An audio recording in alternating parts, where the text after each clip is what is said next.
Hello and welcome. You're watching the Tov Jewish News Channel. My name is Michael Vilensky and my guest is Yechiel, Leiter, a political consultant and analyst. Yechiel, nice to have you in our studio. Good to be with you, Michael. Thank you. Yechiel, you're known for being the father of Major Moshe Yedidia Leiter, who has fallen tragically in the war in Gaza.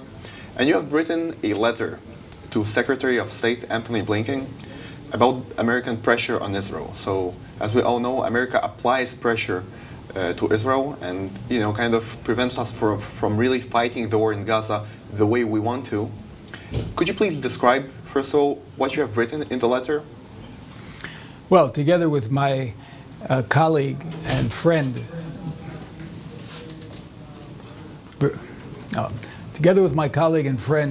Brigadier General in Reserves, Dedi Simchi, we sent a letter to Secretary of State Blinken requesting a meeting during his visit to Israel.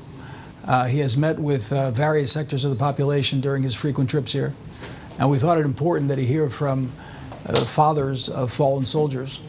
We wanted to press home the point that while America has stood by Israel from the beginning of the war, supplied us with ammunition, has stood with us politically in the international arena, at the same time, it appears now that there's a lot of pressure being applied on Israel to change the course of the war and to end it before Hamas is defeated.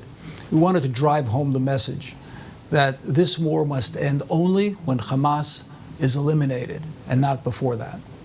So you think that America is not interested in Israel destroying Hamas as a terrorist organization? You think that they want to force Israel to stop the war before that objective is reached? I think they want us to stop before the objective is reached. I think that the primary interest right now is kicking the can down the road, so to speak. The United States understands that sooner or later we're going to have to confront Iran. The confrontation with Hamas is really a confrontation on a much larger scale. The attack on October 7th was really supposed to be an attack on 4 different fronts, orchestrated and carried out by Iran. Hamas preempted the Iranian plan. Iran is focused not only on Israel but on the West. And they have redivided the world between a weakened America and an anti-American force.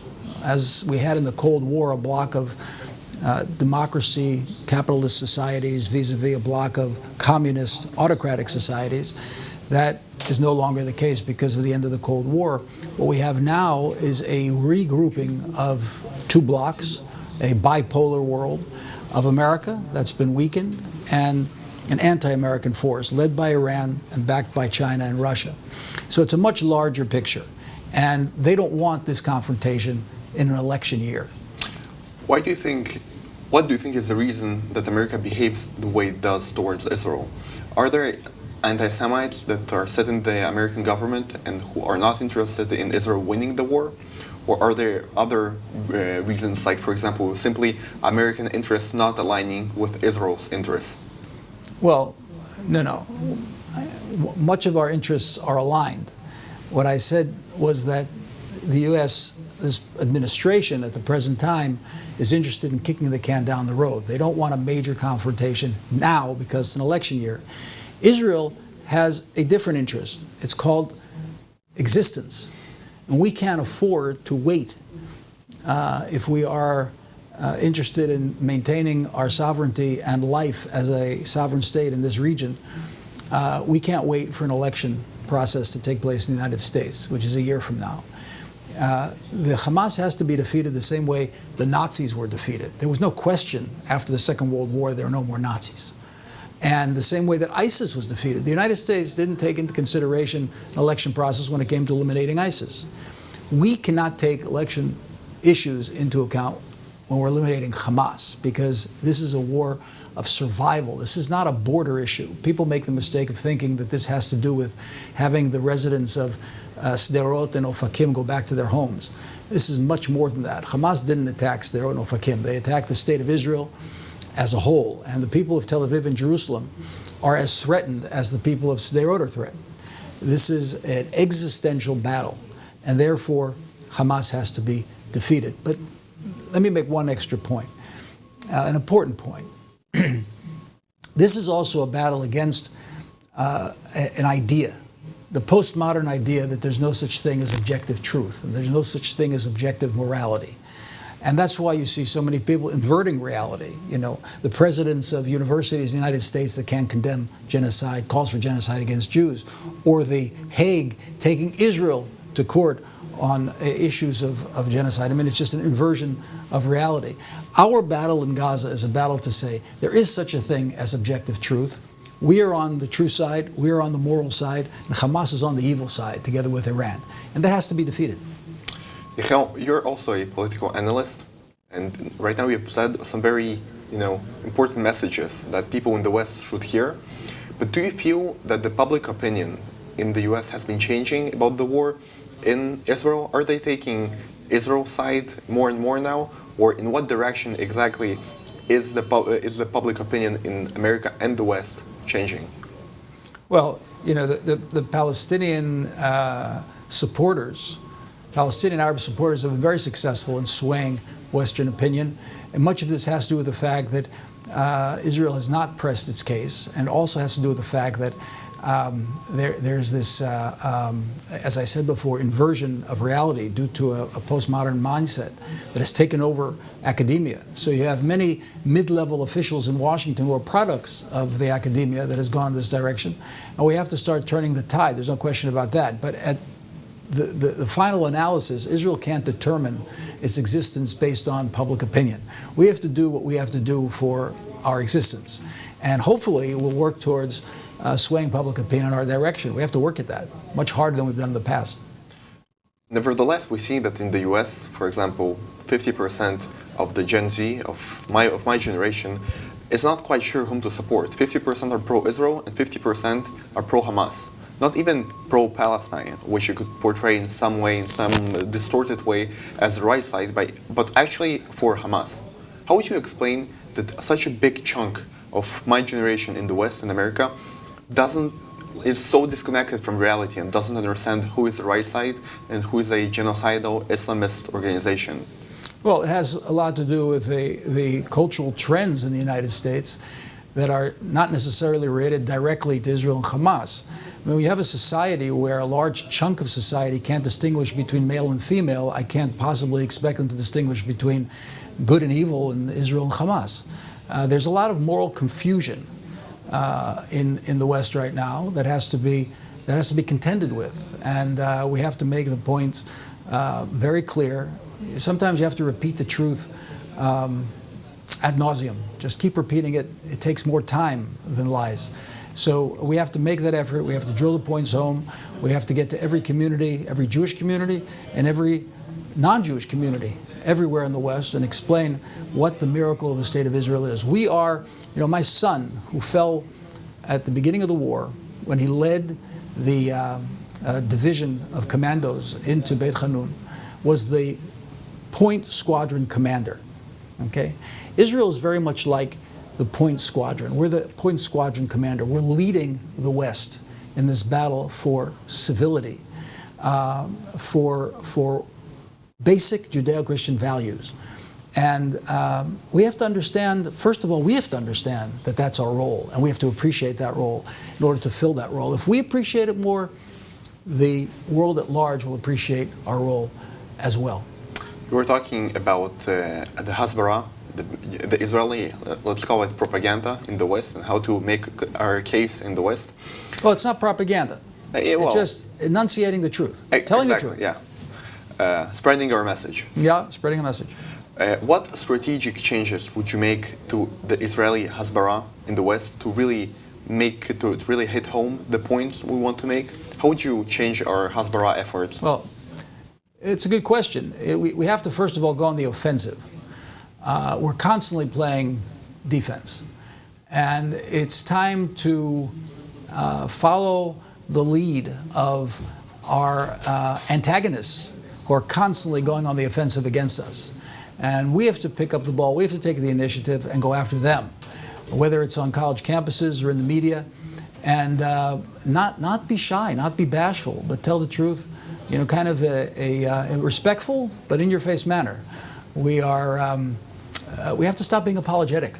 We have nothing to be apologetic about, and make it very clear in this offensive to in hasbara or stating our case, spreading the message. We have to make it very clear that we stand on the side of justice. We stand on the side of morality, and if we don't succeed, they're coming after you.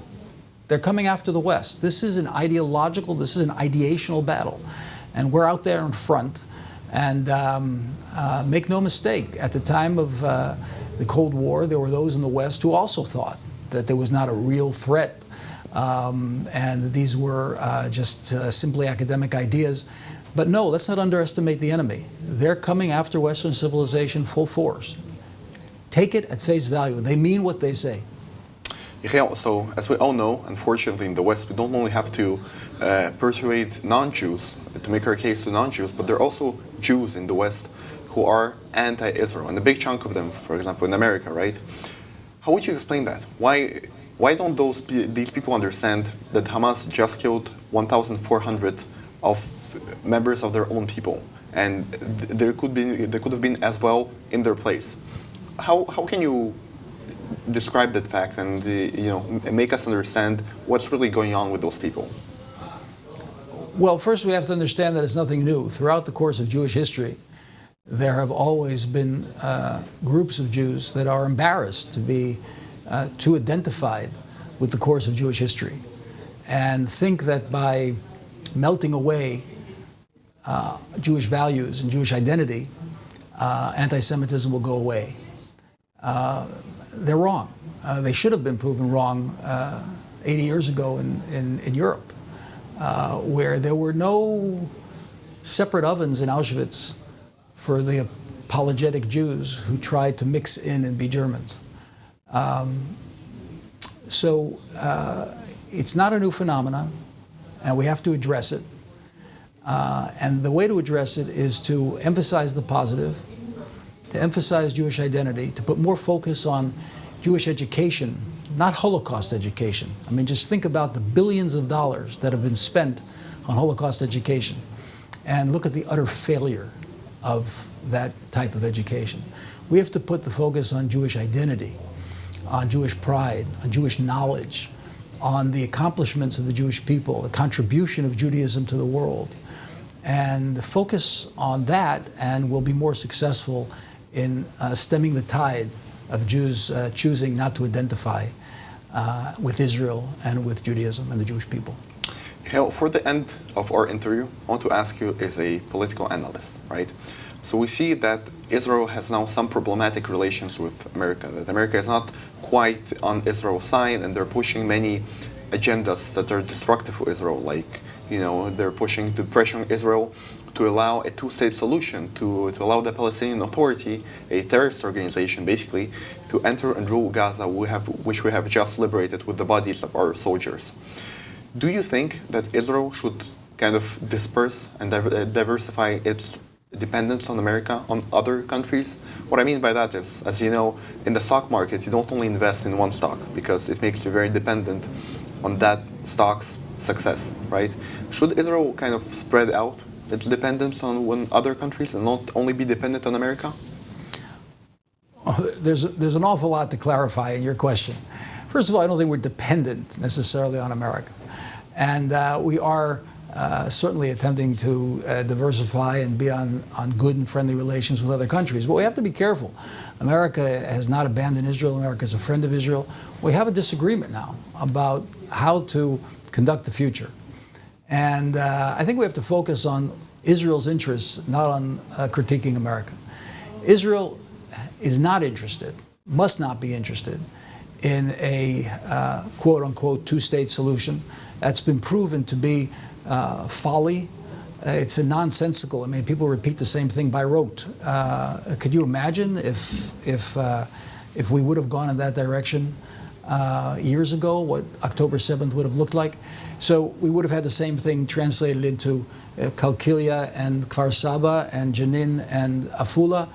It's got completely out of hand because of this monolithic march towards the two-state solution.